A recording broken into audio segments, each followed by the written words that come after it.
તો સાંસદ મનસુખ વસાવાએ નિવેદન આપ્યું છે, પહેલા આ વિભાગ ભરૂચમાં જ હતું, 2013માં અલગ પડ્યું, 2020 પહેલા અહીં જંગલ જ ન હતું, ખેતીલાયક ફળદ્રુપ જમીન હતી, છેલ્લા 2 વર્ષથી ખોટી રીતે રોકી રાખ્યા છે। આ ઉમરપાડ આ નજીક છે અને પહેલા તો પશ્ચિમ વિભાગ આ ભરૂચ જિલ્લામાં જ હતું। આ વિભાગ સાથે પશ્ચિમ વિભાગ હતું, 2013માં અલગ થયું છે અને 2020 પહેલા અહીંયા તો અહીંયા આ જંગલ જ નહોતું અહીંયા અને ખેતીલાયક બનાવી જમીન અને એ લોકોએ ખેડી છે। આજે ફળદ્રુપ જમીન અને સારામાં સારું ઉપજ લે છે, તો છેલ્લા 2 વર્ષથી ખોટી રીતના એમને રોકી રાખ્યા છે। તો સાગબારા જંગલની જમીન ખેડવાનો જે વિવાદ છે એ વધુ વકરી રહ્યો છે। ખોપી જંગલ જમીન વિવાદમાં નવો વળાંક પણ આવ્યો। સમગ્ર મામલે એસીએફ ગૌરવકુમારે નિવેદન આપ્યું। ખોપી ગામ ઉમરપાડા વિસ્તારમાં આવે છે।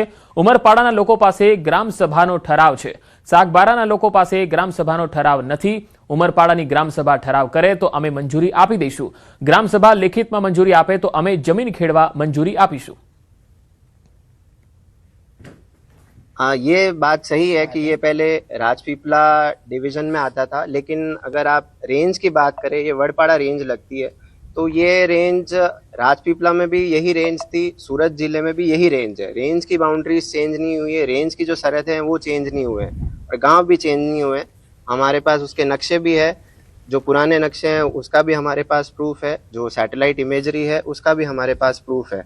तो ये जो बात है उसका कोई लीगल बेसिस नहीं है। अगर यहाँ की ग्राम सभा वहाँ के लोगों को ठहराव दे दे, मंजूरी दे दे लिखित में ऑन पेपर कि आप लोग यहाँ पे वर्षों से खेडान करते हैं, और लिखित में अगर ये जो परमिशन है, ठहराव है, वो FRA एक्ट के तहत आगे जो प्रोसेस होता है उसमें TSP का, DLC, SDLC का, अगर वो ठहराव से, मंजूरी से, सबकी सहमति से अगर वो पास हो जाए तब ये जो सारा इशू है वो सॉल्व हो जाए।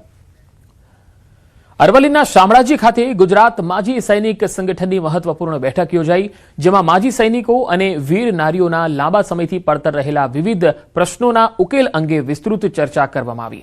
ખાસ તો માજી સૈનિકો માટે ખેતી અને પ્લોટિંગની જમીન, અનામત સહિતના પ્રશ્નો અંગે સરકાર સમક્ષ રજૂઆત કરી ન્યાય મેળવવા માટે મજબૂત રણનીતિ ઘડવા પર ભાર મુકાયો। બેઠક દરમિયાન સંગઠનના પ્રમુખે સ્પષ્ટ જણાવ્યું કે માજી સૈનિકોના પ્રશ્નોનું નિરાકરણ નહીં આવે ત્યાં સુધી લડત ચાલુ રહેશે। આગામી સમયમાં પડતર પ્રશ્નોના નિરાકરણ માટે ઉગ્ર આંદોલન સહિતની રણનીતિ તૈયાર કરવા અંગે બેઠકમાં ચર્ચા કરાઈ। અમારા જે માજી સૈનિકોના પ્રશ્નો છે એ પ્રશ્નોનું જે નિરાકરણ નથી થયું, એ નિરાકરણ થવા માટેની આગળની રણનીતિ તેમજ અન્ય જે માજી સૈનિકો અને વીર નારીઓની સમસ્યાઓ છે એનું સમાધાન માટે આજની આ મીટિંગનું આયોજન કરેલ છે।